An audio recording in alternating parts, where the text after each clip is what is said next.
أشهد أن لا إله إلا الله وحده لا شريك له وأشهد أن محمدا عبده ورسوله أما بعد فأعوذ بالله من الشيطان الرجيم بسم الله الرحمن الرحيم الحمد لله رب العالمين الرحمن الرحيم مالك يوم الدين إياك نعبد وإياك نستعين اهدنا الصراط المستقيم صراط الذين أنعمت عليهم غير المغضوب عليهم ولا الضالين.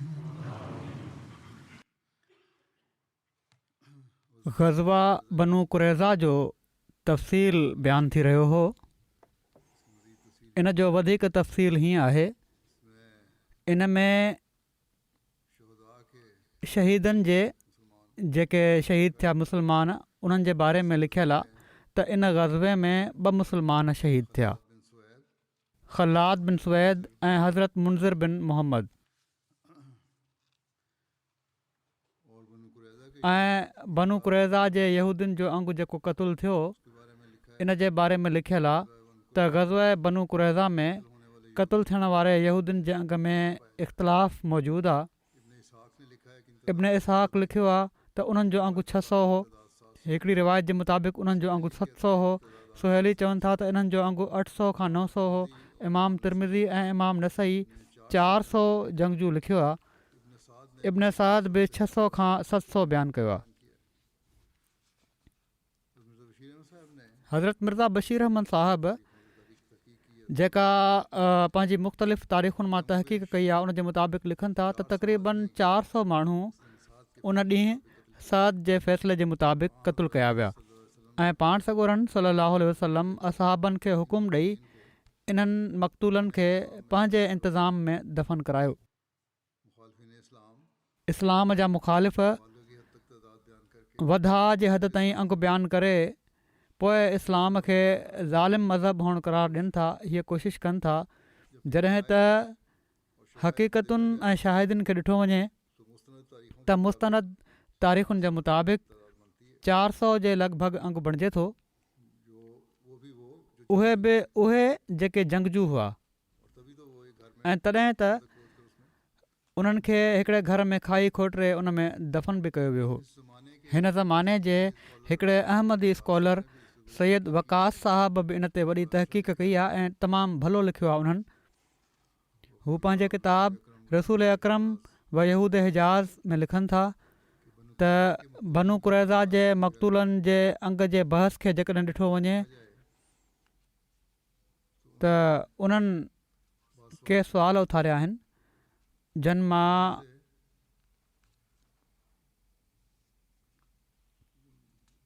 के जेके आहिनि कंहिं क़दुरु माक़ूलियत जो पहलू रखनि था।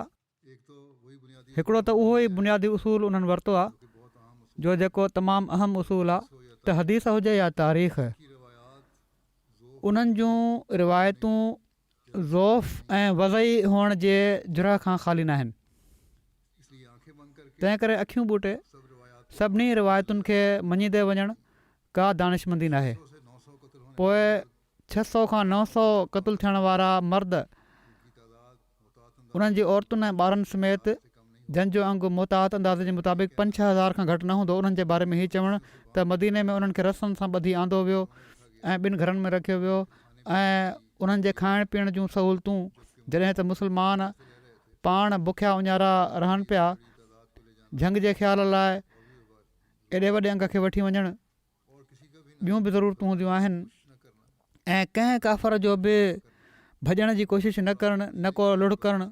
ऐं राति में मदीने जे हिकिड़ी बाज़ार में इन्हनि 600 माण्हुनि खे क़तलु करण जे लाइ खॾूं खोटराए छॾणु, जॾहिं त अञा नई खोटियल खाई बि मौजूदु हुई ॿिनि या टिनि माण्हुनि माना त हज़रत अली ऐं हज़रत ज़ुबैर जो ई हिननि सभिनी खे क़तलु करणु ऐं हिननि ॿिन्ही असहाब जो कॾहिं बि हिन वाक़े जो ज़िक्र न करणु ऐं बुख़ारी ऐं मुस्लिम में मक़तूलनि जे अंग जो ज़िक्र न करणु अहिड़ी तरह जूं कुझु ॿियूं ॻाल्हियूं रहनुमाई कनि थियूं त इन्हनि रिवायतुनि ते नए सिर खां ग़ौर करणु घुरिजे ऐं हीउ ॾिठो वञे त किथे हिननि रिवायतुनि में घणेई वधा खां कमु न वरितो वियो हुजे। लिखनि था त परदे पुठियां पाण सॻोरन सलम ऐं मुसलमाननि जी यहूदियुनि सां दुश्मनी खे भड़काइण लाइ हिननि वाक़िअनि में बाद जे माण्हुनि रंग भरे छॾिया आहिनि। छो त बुख़ारी में जेको लफ़्ज़ इस्तेमालु थियो आहे उहो हीअ आहे त हज़रत साद फ़ैसिले में फ़रमायो हो त तुक़्तल मुक़ातिला त हिननि जा मुक़ातिला माना त जंग करण वारा क़तलु कया वञनि। हाणे आम मौरखनि ऐं शारहनि ऐं सीरत निगारनि इन जो तर्जुमो हीउ कयो आहे त हर उहो मर्द जेको जंग जे क़ाबिल हुयो उहो क़तलु कयो वञे ऐं पर उन्हनि इन लफ़्ज़ खे एॾो वसी करे वरितो त जंग जे क़ाबिल मामुराद हर बालिग़ मर्द वरितो वियो ऐं बलूगत जो मयार बि पाण अहिड़ो वज़ह कयऊं जो कुझु माण्हुनि खे बीहारे छॾियऊं जेके हर मर्द जे बालिग़ थियण जी निशानी खे बाक़ाइदा चेक कंदा हुआ ऐं ऐलान कंदा हुआ त हीउ बालिग़ आहे ऐं अहिड़ी तरह अंग वधंदो वियो। इन हद ताईं वधा आहे इन में पर जंग जो रुझान थोरे अंग ॾांहुं वियो आहे।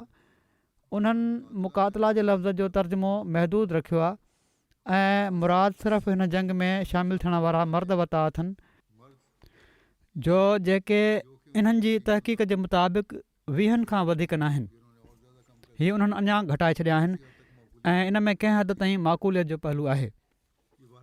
हीअ बहरहाल हिननि जी पंहिंजी तहक़ीक़ आहे पर के ॻाल्हियूं हिननि जूं बहरहाल माक़ूल आहिनि ऐं उन्हनि खे बुनियादु बणाए सघिजे थो तहक़ीक़ में।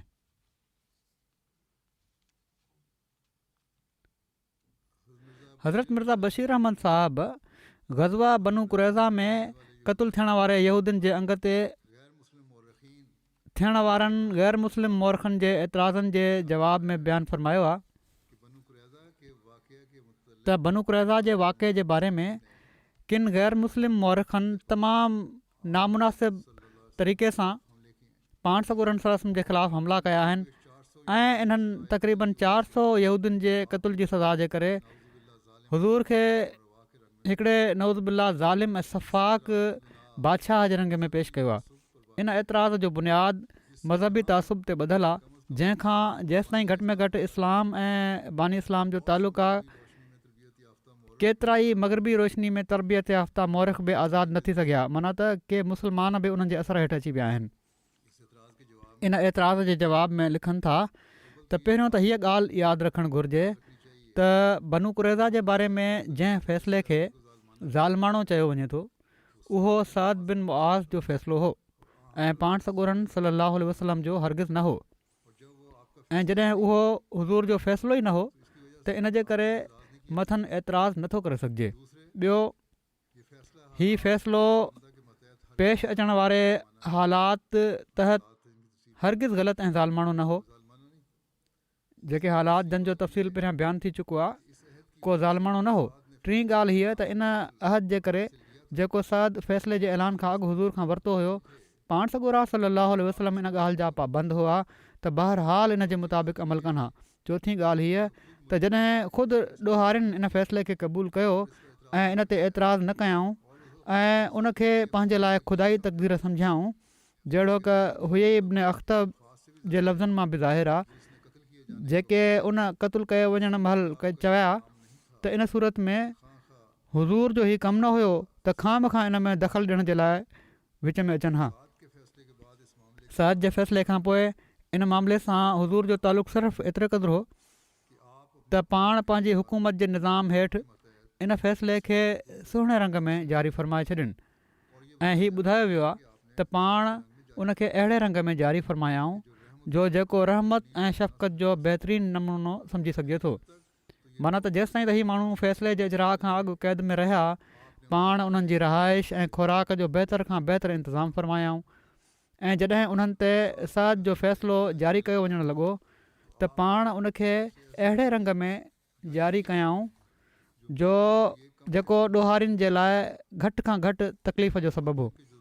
माना पहिरियों त उन्हनि जे जज़्बात जो ख़्यालु रखंदे पाण ई हुकुम ॾिनऊं त हिकिड़े ॾोहारी जे क़तुल महल ॿियो को ॾोहारी साम्हूं न हुजे। ऐं पर तारीख़ मां पतो लॻे थो त जिन माण्हुनि खे मक़तल में आंदो वञे पियो उन्हनि खे उन वक़्त ताईं ख़बर न हूंदी हुई त असां काॾे पिया था वञूं, जेसि ताईं जो हू ऐन मक़तल में पहुची न वेंदा हुआ। इन खां अलावा जंहिं शख़्स जे बारे में बि हुज़ूर जे साम्हूं रहम जी अपील पेश थी पाण उनखे फ़ौरन क़बूल करे वरितऊं ऐं न सिर्फ़ु अहिड़नि माण्हुनि जी जान बख़्शे छॾियाऊं ऐं पर उन्हनि जे ॿार बचनि ऐं मालनि वग़ैरह जे बारे में बि हुकुम ॾेई छॾियाऊं त उन्हनि खे वापसि ॾिना वञनि। इन खां वधी करे हिकिड़े ॾोहारीअ सां रहमत ऐं शफ़क़त जो वर्ताव ॿियो कहिड़ो थी सघे थो। सो न सिर्फ़ु हीअ त बनू कुरैज़ा जे वाक़े जे बारे में पाण सॻोरन सल्लल्लाहु अलैहि वसल्लम ते क़तन को एतिराज़ वारिद नथो थी सघे ऐं पर हक़ हीअ आहे त हीउ वाक़ियो हुज़ूर जे अख़लाक़ फ़ाज़िला ऐं हुस्न इंतिज़ाम ऐं संदन फितरी रहम करम जो हिकिड़ो तमामु वाज़े सबूत आहे। हाणे रहियो असुलु फ़ैसिले जो सुवालु। सो इन जे बारे में बि असां बिना डर कए चई सघूं था त इन में हरगिज़ कंहिं क़िस्म जे ज़ुल्म ज़्यादती जो दख़ल न आहे ऐं पर उहो बिल्कुलु अदुल ऐं इंसाफ़ ते मबनी हो।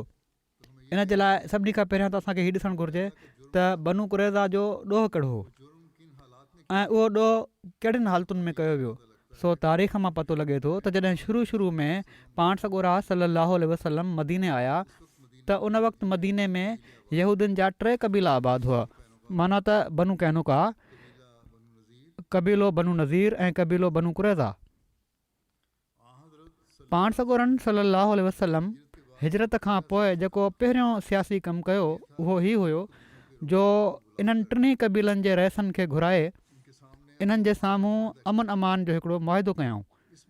इन मुआहिदे जा शर्त ई हुआ त मुस्लमान ऐं यहूदी अमन अमान सां मदीने में रहंदा ऐं हिक ॿिए सां दोस्ताना तालुकात रखंदा ऐं हिक ॿिए जे दुश्मन खे कंहिं क़िस्म जी मदद न ॾींदा ऐं न हिक ॿिए जे दुश्मननि सां को तालुक़ु रखंदा ऐं जेकॾहिं कंहिं ॿाहिरें क़बीले या क़बीलनि तरफ़ां मदीने ते को हमिलो थींदो त सभई रलिजी उन जो मुक़ाबिलो कंदा ऐं जेकॾहिं मुआहिदो करण वारनि मां को शख़्स या को गिरोह इन मुआहिदे खे टोड़ींदो या फितने फ़साद जो सबबु बणिजंदो त ॿियनि खे उन जे ख़िलाफ़ु हथु खणण जो हक़ु हूंदो ऐं समूरा इख़्तिलाफ़ ऐं जहिड़ा मुहम्मद सल्लल्लाहु अलैहि वसल्लम जे साम्हूं पेश थींदा ऐं हुज़ूर जो फ़ैसिलो सभिनी जे लाइ वाजिबु तामील हूंदो। पर हीउ ज़रूरी हूंदो त हर शख़्स या क़ौम जे बारे में उन्हीअ जे मज़हब ऐं उन्हीअ जी शरीयत जे मुताबिक़ फ़ैसिलो कयो वञे। हीअ अहम ॻाल्हि आहे। जेको फ़ैसिलो थिए उन्हनि जे मज़हब ऐं उन्हनि जी शरीयत जे मुताबिक़ थींदो। बावजूदु इन जे जो मुस्लमाननि जी हुकूमत क़ाइमु कई वई हुई। इन मुआहिदे ते यहूदियुनि कहिड़ी तरह अमल कयो त इन जो जवाबु ई आहे त सभिनी खां पहिरियां क़बीले बनू कैनुका वाइदे ख़िलाफ़ी कई ऐं दोस्ताने तालुकात खे क़तअ करे मुसलमाननि सां जंग जो बुनियादु रखियऊं ऐं मुसलमान औरतुनि जी बेहुरमती जो कमीणो तरीक़ो अख़्तियार कयऊं ऐं पोइ पाण सॻोरन सल्लल्लाहु अलैहि वसल्लम जी इन सदारती पोज़ीशन खे जेका बैनुल अक़वामी मुआहिदे जी रूह खां हुज़ूर खे हासिलु हुई वॾे तकबुर वारे अंदाज़ में रद्द करे छॾियऊं। पर जॾहिं हू मुसलमाननि जे साम्हूं मग़लूब थिया त पाण सॻोरन सल्लल्लाहु अलैहि वसल्लम उन्हनि खे मुआफ़ फ़रमाए छॾियो ऐं सिर्फ़ु एतिरनि ई एहतियाती उपान खे काफ़ी सम्झाऊं त बनू कैनुका मदीने मां निकिरी कंहिं ॿिए हंधि वञी आबाद थी वञनि त जीअं शहर जो अमन बर्बाद न थिए ऐं मुसलमान हिकिड़े खीसे जे खपुर जे शर खां महफ़ूज़ थी वञनि, ॻुझे दुश्मन खां महफ़ूज़ थी वञनि। जीअं त क़बीले बनू कैनुका जा माण्हू वॾे अमन अमान सां पंहिंजा माल ऐं ॿार बचा साण करे मदीने मां निकिरी ॿिए हंधि आबाद थी विया, पर इन वाक़े मां यहूदियुनि जे बाक़ी 2 क़बीलनि सबक़ु हासिलु न कयो ऐं पर हुज़ूर जे रहम इन्हनि खे अञा बि नावाजिब जुरत ॼाराए छॾी ऐं अञा घणो वक़्तु न गुज़रियो हुयो जो यहूदियुनि जे ॿिए क़बीले बनू नज़ीर बि कर खयों ऐं सभिनी खां पहिरियां उन्हनि जे हिकिड़े रइस काब बिन अशरफ मुआहिदे खे टोड़े कुरैश ऐं ॿियनि अरब जे क़बीलनि सां गॾु मुसलमाननि जे ख़िलाफ़ु साज़बाज़ शुरू कई ऐं अरब जे इन्हनि वहशी दरिंदनि खे पाण सॻोरन सल्लल्लाहु अलैहि वसल्लम ऐं हुज़ूर जे असाब जे ख़िलाफ़ु ख़तरनाक तौर ते उभारियो ऐं मुस्लमाननि जे ख़िलाफ़ु अहिड़ा इश्तिहाल अंगेज़ शेर चया जो जन सां मुल्क में मुस्लमाननि जे लाइ हिकिड़ी तमामु ख़तरनाक सूरत हाल पैदा थी वई। ऐं पोइ इन बदबख़्त मोज़िज़ मुस्लमान औरतुनि जा नाला वठी पंहिंजे शहरनि में उन्हनि ते टोकूं कयूं ऐं बिलाख़िर पाण सॻोरनि सल्लल्लाहु अलैहि वसल्लम जे क़त्ल जी साज़िश कयईं। ऐं जॾहिं पाण सॻोरनि सल्लल्लाहु अलैहि वसल्लम जे हुकुम ते हिन शख़्स खे क़ैद जी सज़ा मिली त हिन जो क़बीलो हिकु थी मुस्लमाननि जे ख़िलाफ़ु उथी खड़ो थियो ऐं उन ॾींहं खां बनू नज़ीर मुआदे खे नज़रअंदाज़ करे मुस्लमाननि जे ख़िलाफ़ु साज़बाज़ शुरू करे ॾिनी ऐं बिलाख़िर सॼे क़बीले रलिजी पाण सॻोरनि सल्लल्लाहु अलैहि वसल्लम खे क़त्लु करण जो मनसूबो कयो ऐं हीउ फ़ैसिलो करे वरिताऊं त जीअं बि थिए हुज़ूर खे जीअरो न छॾियो वञे। हालांकि पहिरें मुआदे में हीअ सभई शामिल हुआ त जेकॾहिं को ग़लति कमु कंदो त उनखे सज़ा ॾींदासीं ऐं ख़ुशीअ सां ॾींदासीं। बहरहाल ऐं जॾहिं उन्हनि जे खूनी इरादनि जो इल्मु थियण ते पाण सॻोरनि सल्लल्लाहु अलैहि वसल्लम इन्हनि खे तंबीह करणु ऐं सज़ा जो तरीक़ो इख़्तियारु कयो त हू तमामु गुरूर वारे अंदाज़ में मुस्लमाननि सां जंग करण लाइ तयारु थी विया ऐं इन जंग में बनू कुरैज़ा हिननि जी मदद कई।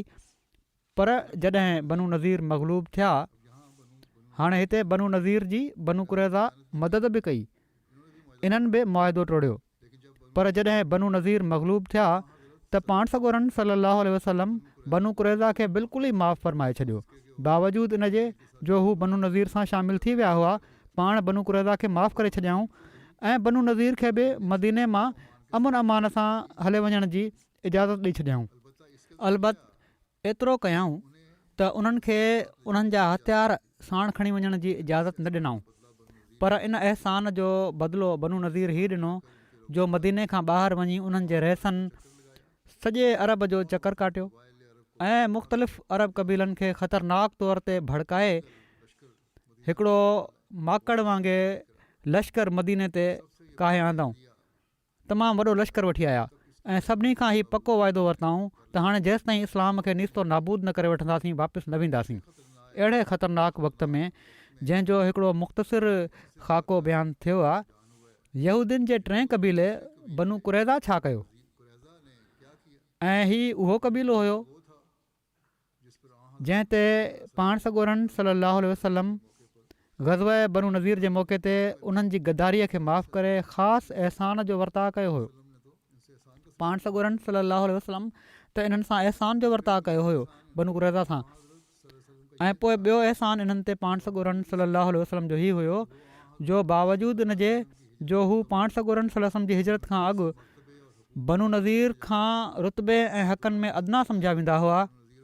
हाणे ही ॿई पाण में क़बीला जेके हुआ बनू नज़ीर ऐं बनू कुरैज़ा, इन्हनि ॿिन्ही में बि दर्जनि जो फ़र्क़ु हुयो। बनू कुरैज़ा बनू नज़ीर खां अदना सम्झा वेंदा हुआ। माना त जेकॾहिं बनू नज़ीर जो को माण्हू बनू कुरैज़ा जे हथां क़तलु थी वेंदो हुयो त कातिल खे क़िसास में क़तलु कयो वेंदो हुयो, हीउ क़ाइदो हो हुननि जो। पर जेकॾहिं बनू कुरैज़ा जो को माण्हू बनू नज़ीर जे हथां क़तलु थी वेंदो हुयो त सिर्फ़ु दियत जी अदायगी काफ़ी सम्झी वेंदी हुई। उनखां कुझु रक़म वठी उन्हनि खे छॾे ॾिनो वेंदो हुयो, दियत वठी छॾे ॾिनो वेंदो हुयो। पर पाण सॻोरनि सल्लल्लाहु अलैहि वसल्लम बनू कुरैज़ा खे ॿियनि शहरनि सां गॾु बराबरी जा हक़ ॾिना। पर बावजूदि इन्हनि अज़ीमुशान अहसाननि जे बनू कुरैज़ा पोइ बि गद्दारी कई ऐं गद्दारी बि अहिड़े नाज़ुक वक़्त में कयाऊं जंहिंखां वधीक नाज़ुक वक़्तु मुस्लमाननि ते कॾहिं बि न आयो। बनू कैनुका जो मिसाल उन्हनि जे साम्हूं हुयो, उन्हनि इन मां फ़ाइदो न वरितो।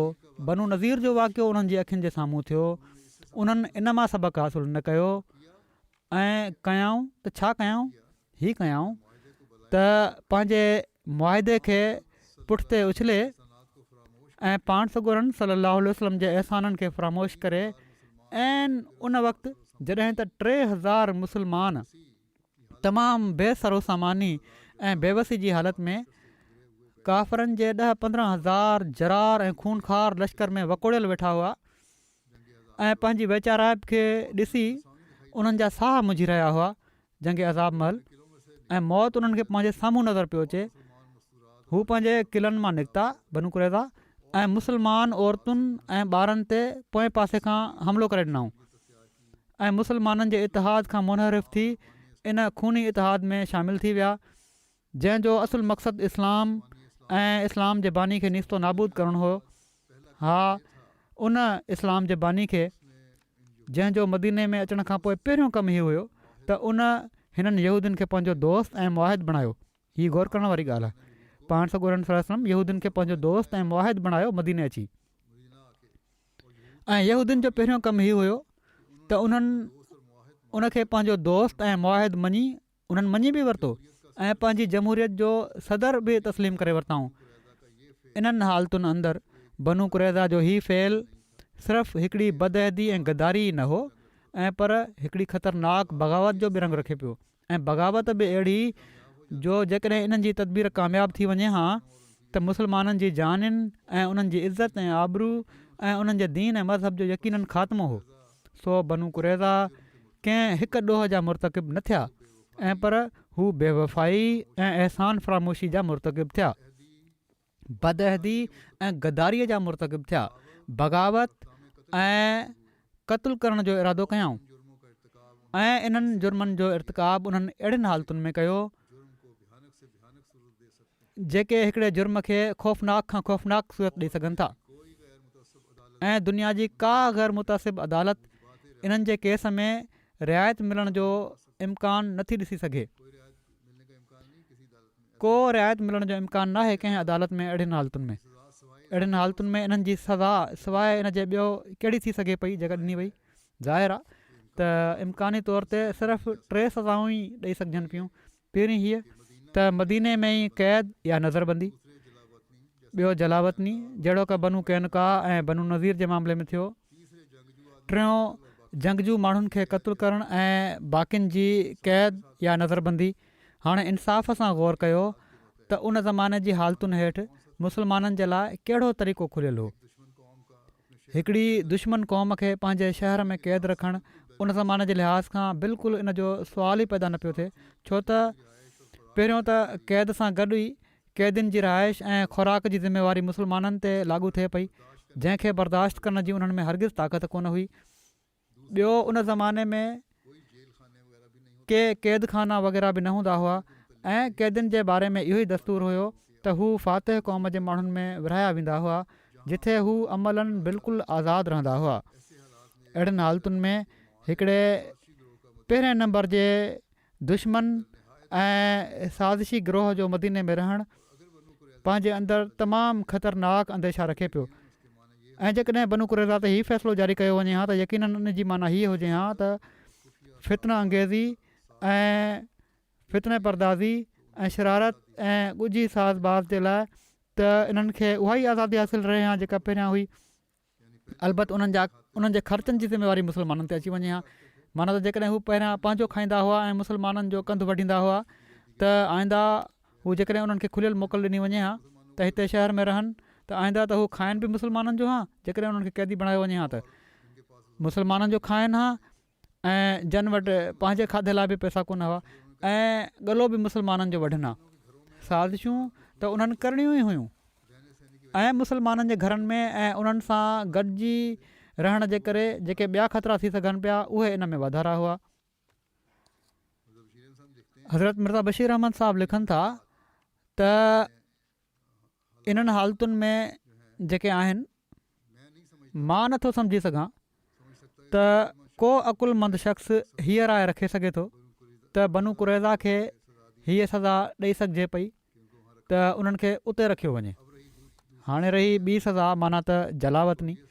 सो हीअ सज़ा बेशक उन ज़माने जे लिहाज़ खां दुश्मन जे शर खां महफ़ूज़ रहण जे लाइ हिकिड़ो सुठो तरीक़ो सम्झी वेंदी हुई, पर बनू नज़ीर जी जलावतनी जो तजुर्बो ॿुधाए पियो त घटि में घटि जेसिताईं यहूदियुनि जो तालुक़ु हुयो हीउ तरीक़ो कंहिं बि सूरत में पहिरें तरीक़े खां घटि ख़तरनाक न हो। माना त यहूदियुनि खे मदीने मां ॿाहिरि निकिरी वञण जी इजाज़त ॾेई छॾणु सवाइ इन जे ॿी का माना न पियो रखे त न सिर्फ़ु हीउ त अमली ऐं जंगजू इस्लाम जे दुश्मननि जे अंग में वाधारो थी वञे, ऐं पर इस्लाम जे दुश्मननि जी सिफ़ में अहिड़ा माण्हू वञी रलिजनि जेके पंहिंजे ख़तरनाक इश्तिहाल अंगेज़ ऐं दुश्मनी वारे प्रोपेगंडा ऐं ख़ुफ़िया ऐं साज़िशी कारफ़ाइन जे करे हर इस्लाम जे ख़िलाफ़ु तहरीक जा लीडर बणजण जे लाइ बेचैन हुआ। तारीख़ मां हीउ साबित आहे त यहूदियुनि जे समूरे क़बीलनि मां बनू कुरैज़ा पंहिंजी दुश्मनी में वधियल हुआ। सो यकीननि बनू कुरैज़ा जी जलावतनी इन खां तमामु घणे ख़तरनि जो मूजिबु थी सघे पई, जेके बनू नज़ीर ग़ज़व अहज़ाब खे बर्पा करे मुस्लमाननि जे लाइ पैदा कया। ऐं जेकॾहिं मुस्लमान ईअं कनि हा त उन ज़माने जे हालतुनि हेठि उन्हनि जो हीउ फेल हरगिज़ ख़ुदकुशी खां घटि न हुजे हा। पर छा दुनिया जे परदे ते का अहिड़ी क़ौम आहे जेका दुश्मन खे ज़िंदा रखण जे लाइ पाण ख़ुदकुशी ते राज़ी थी सघे थी? जेकॾहिं न, त यकीननि मुस्लमाननि ते बि इन जे करे इल्ज़ाम नथो हणी सघिजे त उन्हनि बनू कुरैज़ा खे ज़िंदा रखण जे लाइ ख़ुदकुशी छो न कई। सो ही ॿई सज़ाऊं नामुमकिन हुयूं ऐं इन्हनि मां कंहिंखे अख़्तियार करणु पंहिंजो पाण खे यकीनी तबाही में विझणु हो। ऐं हिननि ॿिन्ही सज़ाउनि खे छॾे सिर्फ़ु उहो ई रस्तो खुलियलु हुयो जेको अख़्तियार कयो वियो। बेशक पंहिंजी ज़ात में साद जो फ़ैसिलो हिकिड़ो सख़्तु फ़ैसिलो हो ऐं इंसानी फितरत बज़ाहिर इन मां हिकिड़ो सदमो महसूसु कंदी आहे। पर सुवालु ही आहे त छा इन खां बग़ैर को ॿियो रस्तो खुलियलु हो जंहिंखे अख़्तियार कयो वञे हा? जॾहिं हिकिड़ो सर्जन पंहिंजे कंहिं बीमार जो जंहिंजे लाइ हू अहिड़े क़िस्म जी ऑपरेशन ज़रूरी सम्झे हथु वढे छॾींदो आहे या टंग वढे छॾींदो आहे या कंहिं ॿिए उज़वे खे जिस्म खां अलॻि करे छॾण ते मजबूर थी वेंदो आहे, त हर शरीफ़ इंसान जी दिलि खे सदमो पहुचंदो आहे। त जेकॾहिं ईअं न थिए हा, माना त जेकॾहिं हालात जी मजबूरी उनखे ज़रूरी करार न ॾिए हा त भलो हुजे हा, पर हालात जी मजबूरी जे साम्हूं झुकणो पवंदो आहे। ऐं पर अहिड़ियुनि हालतुनि में सर्जन जो हीउ फेल तारीफ़ जोॻो सम्झो वेंदो आहे त उन थोरे या घटि क़ीमती हिसे जी क़ुर्बानी सां वधीक क़ीमती शइ खे बचाए वरितो। अहिड़ी तरह बनू कुरैज़ा जे बारे में साद जो फ़ैसिलो तोड़े पंहिंजी ज़ात में संजीदा हुयो, पर उहो हालात जी मजबूरी जो हिकिड़ो लाज़मी नतीजो हो जंहिंखां बिना का वाह न हुई। इहो ई सबबु आहे जो मार्गोलिस जहिड़ो मौरख़ बि जेको हरगिज़ इस्लाम जे दोस्तनि मां न आहे, हू बि इन मौक़े ते इन एतिराफ़ ते मजबूर थियो आहे त साद जो फ़ैसिलो हालात जी मजबूरी ते मबनी हो जंहिंखां बिना वाह न हुई। जीअं त मिस्टर मार्गोलिस लिखनि था त ग़ज़व अहज़ाब जो हमिलो जंहिं जे बारे में मुहम्मद सल्लल्लाहु अलैहि वसल्लम जी हीअ दावा हुई त उहो सिर्फ़ु ख़ुदाई तसरुफ़ात हेठि पसपा थियो, उहो बनू नज़ीर जी ई इश्तियाल अंगेज़ कोशिशुनि जो नतीजो हुयो, या घटि में घटि ई सम्झो वेंदो हुयो त उहो उन्हनि जी कोशिशुनि जो नतीजो आहे। ऐं बनू नज़ीर उहे हुआ जिन खे मुहम्मद साहब सल्लल्लाहु अलैहि वसल्लम सिर्फ़ु जलावतन करे छॾणु काफ़ी सम्झो हो। हाणे सुवालु ही हुयो त छा मुहम्मद सल्लल्लाहु अलैहि वसल्लम बनू कुरैज़ा खे बि जलावतन करे पंहिंजे ख़िलाफ़ु इश्तियाल अंगेज़ कोशिशूं करण वारनि जो अंग ऐं उन्हनि जी ताक़त में वाधारो करे छॾनि? ॿिए पासे इन क़ौम खे मदीने में बि रहणु न पियो ॾिनो वञी सघिजे, जंहिं अहिड़ी तरह खुले खुलाए तौर ते हमले वारनि जो साथ ॾिनो हुयो। उन्हनि खे जलावतन करणु ग़ैर महफ़ूज़ हुयो, पर उन्हनि जो मदीने में रहण बि घटि ख़तरनाक न हो। सो इन फ़ैसिले खां बिना वाह न हुई त उन्हनि खे क़तलु करण जो हुकुम ॾिनो वञे हा। हीअ मार्गोलिस साहिबु चवनि था। पोइ हीअ ॻाल्हि बि ख़ुसूसियत सां मद्देनज़र रखणु घुरिजे त बनू कुरैज़ा पाण सॻोरन सल्लल्लाहु अलैहि वसल्लम जा सिर्फ़ु हलीफ़ ऐं मुआहिद न हुआ, ऐं पर हू पंहिंजे शुरूआती मुआहिदे जी रूह खां मदीने में हुज़ूर जी हुकूमत खे तस्लीम करे चुका हुआ, या घटि में घटि संदन सॉवरेंटी खे उन्हनि क़बूलु कयो हुयो।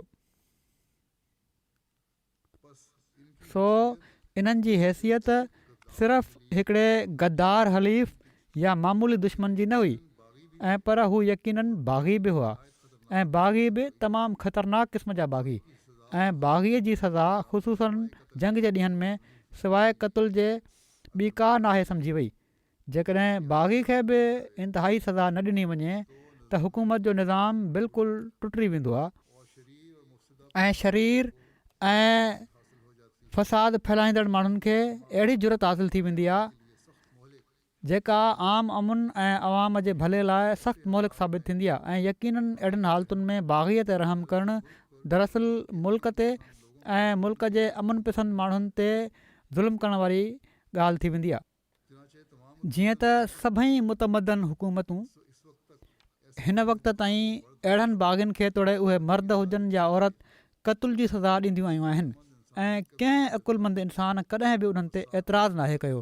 सो साज जो फ़ैसिलो बिल्कुलु मुनसिफ़ाणो ऐं अदल ऐं इंसाफ़ जे क़ाइदनि जे बिल्कुलु मुताबिक़ हुयो ऐं पाण सॻोरा सल्लल्लाहु अलैहि वसल्लम बसबबि पंहिंजे अहद जे इन फ़ैसिले जे बारे में रहम जे पहलू खे क़तब न पिया आणे सघनि सवाइ माण्हुनि जे, ऐं इन जे लाइ पाण हर मुमकिन कोशिशि कयाऊं। पर लॻे थो त यहूदिन माना त एकड़ ॿेकड़ जेके माण्हू हुआ जेकॾहिं उहे माफ़ी घुरनि हा त करे सघनि पिया, पर क़ौम खे माफ़ु न पिया करे सघनि हुज़ूर, छो त हज़रत साद उन्हनि खां पहिरियां वाइदो वरितो हुयो। पर लॻे थो त यहूदिन इन शर्म विचां त उन्हनि हुज़ूर खे जज मञण खां इनकार करे छॾियो हुयो। हुज़ूर ॾांहुं रहम जी अपील जी सूरत में घणो रुजू न कयो ऐं ज़ाहिर आहे त बिना अपील थियण जे पाण रहम न पिया करे सघनि, छो त जेको बाग़ी पंहिंजे ॾोह ते निदामत जो इज़हार बि नथो करे उनखे पाण मुरादो छॾे ॾियणु सियासी तौर ते तमामु ख़तरनाक नतीजा पैदा करे सघे थो। हिकिड़ी ॿी ॻाल्हि यादि रखणु ज़रूरी आहे त जेको मुआदो पाण सॻोरनि सल्लल्लाहु अलैहि वसल्लम ऐं यहूदियुनि जे विच में शुरू में थियो हुयो, उन जे शर्तनि मां हिकिड़ो शर्त हीअ बि हुयो त जेकॾहिं यहूदियुनि जे बारे में को मामिलो तस्फ़ीए तलब पैदा थींदो त उनजो फ़ैसिलो ख़ुदि उन्हनि जी शरीयत हेठि कयो वेंदो। जीअं त तारीख़ मां पतो लॻे थो त इन मुआदे हेठि पाण सॻोरा सल्लल्लाहु अलैहि वसल्लम हमेशह यहूदियुनि जे बारे में शरीयत मूसवी जे मुताबिक़ फ़ैसिलो फ़रमाईंदा हुआ। हाणे असीं तौरेत ते नज़र विझूं था त उते अहिड़े क़िस्म जे ॾोह जी सज़ा जंहिंजा मुर्तकिब बनू कुरैज़ा थिया बैनि ई उहा ई लिखियलु ॾिसूं था जेका साद बिन मुआज़ बनू कुरैज़ा ते जारी कई। जीअं त बाइबल में हीउ खुदाई हुकुम लिखियलु आहे त ऐं जॾहिं अवीं कंहिं शहर सां जंग करण लाइ उन जे वेझो पहुचो तॾहिं पहिरियां ई शहर वारनि ॾांहुं सुलह जो पैगाम मोकिलिजो। जेकॾहिं हू सुलह मंज़ूरु कनि ऐं अव्हां जे लाइ दरवाज़ा खोले छॾनि त उते जा सभु रहाकू अव्हां जी बेगर वहंदा ऐं अव्हां जा ग़ुलाम थी रहंदा। पर जेकॾहिं हू अव्हां सां सुलह न कनि ऐं पर जंग शुरू कनि त पोइ अवीं उन्हनि जे शहर जो घेरो कजो। पोइ जॾहिं ख़ुदावंद अव्हां जो ख़ुदा उहो अव्हां जे कब्ज़े में ॾिए तॾहिं अवीं उते जे सभिनी मर्दनि खे तलवार जी धार सां क़तलु करे छॾिजो। पर औरतूं ॿार ढोर ढगा ऐं ॿियो जेको बि शहर जो लुट जो माल हुजे सो अवीं पंहिंजे लाइ रखिजो। शरीयत जो दौरु बाब 20 में दर्ज आहे, आयत 10 खां 15 में। यहूदी शरीयत जो हीउ हुकुम सिर्फ़ु हिकिड़ो कागज़ी हुकुम न हो जंहिं ते कॾहिं बि अमल न कयो वियो हुजे ऐं पर बनू इसराईल जो हमेशह इन ते अमल रहियो आहे ऐं यहूदी मामलनि जा हमेशह इन ई बुनियाद हेठि निबेरा थींदा रहिया आहिनि। जीअं त मिसाल तौरु ॾिसो ऐं उन्हनि माना त बनू इसराईल मदियानियुनि सां लड़ाई कई जीअं ख़ुदावंद मूसा खे फ़रमायो हो ऐं समूरनि मर्दनि खे क़तलु कयाऊं ऐं उन्हनि हिननि मक़तूलनि खां सवाइ इदी ऐं रक़म ऐं सूर ऐं हूर ऐं रिबा खे जेके मिदियान जा 5 बादशाह हुआ उफट मारे छॾियो ऐं बऊर जे पुट बिलाम खे बि तलवार सां क़तलु कयाऊं ऐं बनी इसराईल मदियान जी औरतुनि ऐं उन्हनि जे ॿारनि खे असीर कयो ऐं उन्हनि जा ढोर ढगा ऐं रिढूं बकरियूं ऐं माल असबाब सभु कुझु लुटे वरिताऊं ऐं उन्हनि समूरो गनीमत जो माल ऐं समूरा क़ैदी इंसान हैवान खयां ऐं उन्हनि क़ैदियुनि ऐं गनीमत ऐं लुट मूसा ऐं अलीज़र ऐं काहिन ऐं बनी इसराईल जी सॼी जमायत वटि ख़ैमा गाह में मवाब जे मैदाननि में यर्दन जे किनारे जेको यरीहू जे आम्हूं साम्हूं आहे आंदऊं। ॻाणाटो बाब 3 आयत 7 खां 12 में ई दर्जा। बहरहाल हज़रत मसीह नासरी खे जेके उहे बि बनू इसराईल मां ई हुआ उन्हनि खे तोड़े पंहिंजी ज़िंदगीअ में हुकूमत नसीब न थी ऐं न जंगुनि जा मौक़िया पेश आया जिन में उन्हनि जो अमल जो तरीक़ो ज़ाहिर थी सघे हा पर इन्हनि जे किन फ़िक्रनि मां अंदाज़ो करे सघिजे थो त शरीर ऐं अंदरि जे खोटे दुश्मननि जे बारे में उन्हनि जा कहिड़ा ख़्याल हुआ हज़रत ईसा अलाम जा। जीअं त पंहिंजे दुश्मननि खे मुखातिबु करे हज़रत मसीह फ़रमाइनि था त ए नांगो नांगनि जा ॿचो, तव्हां जहन्नुम जी सज़ा खां कीअं बचंदो। माना त ए इंसानो, तव्हां ज़हरीले नांगनि वांगुरु बणिजी हलाक कये वञण जे क़ाबिल थी विया आहियो। पर मूंखे हीअ ताक़त हासिलु कान्हे त तव्हांखे सज़ा ॾियां, पर तव्हां ख़ुदा खां डिॼो ऐं जहन्नुम जी सज़ा जो ई सोचे पंहिंजे बुछड़नि कमनि ऐं शरारतुनि खां मुड़ी वञो। ग़ालिबन इहो ई सबबु आहे जो जॾहिं हज़रत मसीह जे पोइलॻनि खे दुनिया में ताक़त हासिलु थी त उन्हनि हज़रत मसीह जी इन तालीम हेठि त शरीर ऐं बदकिरदार दुश्मन नांगनि ऐं विछुनि वांगुरु हलाक कये वञण जे क़ाबिल आहिनि। जंहिंखे बि बदकिरदार ऐं शरीर सम्झाऊं ऐं पंहिंजे इरादनि में रुखनो विझण वारो ॾिठूं, उनखे हलाक करण खां कीन खे ॿाहियाऊं। हीअ नज़र अचे पियो थो असांखे, जीअं त मसीह क़ौमुनि जी तारीख़ अहिड़े क़िस्म जे मिसालनि सां भरी पई आहे।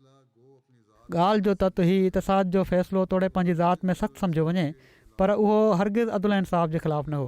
ऐं यकीननि यहूदियुनि जे ॾोह जी नोयत ऐं मुस्लमाननि जी हिफ़ाज़त जो सुवालु ॿई इन ई ॻाल्हि जी तक़ाज़ा कनि पिया त इहो ई फ़ैसिलो थिए हा। ऐं पोइ हीउ फ़ैसिलो बि यहूदी शरीयत जे बिल्कुलु मुताबिक़ हो।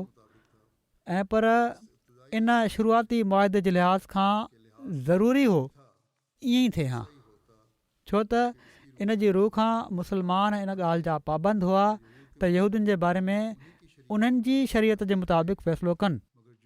पर जेको कुझु बि हुयो, हीउ फ़ैसिलो साद बिन मुआज़ जो हो, पाण सॻोरन सल्लल्लाहु अलैहि वसल्लम जो न हो।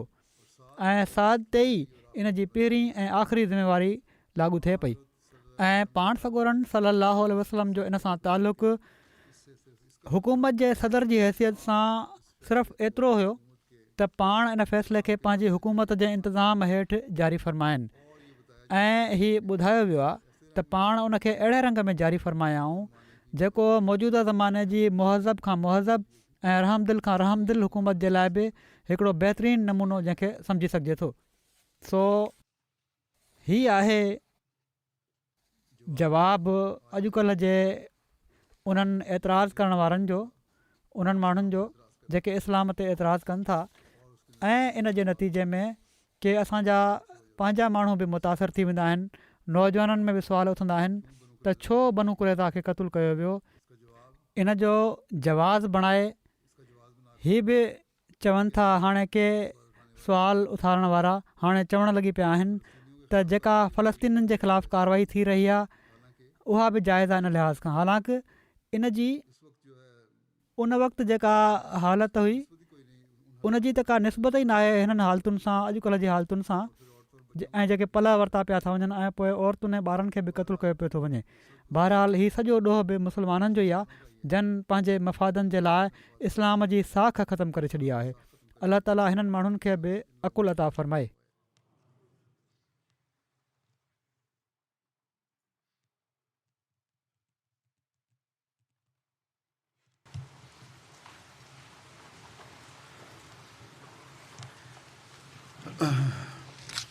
अल्हम्दुलिल्लाह अल्हम्दुलिल्लाह नहमदुहु व नस्तईनुहु व नस्तगफिरुहु व नुमिनु बिही व नतवक्कलु अलैहि व नऊज़ु बिल्लाहि मिन शुरूरि अनफुसिना व मिन सय्यिआति अअमालिना मन यहदिहिल्लाहु फला मुदिल्ल लहु ومن يضلله فلا هادي له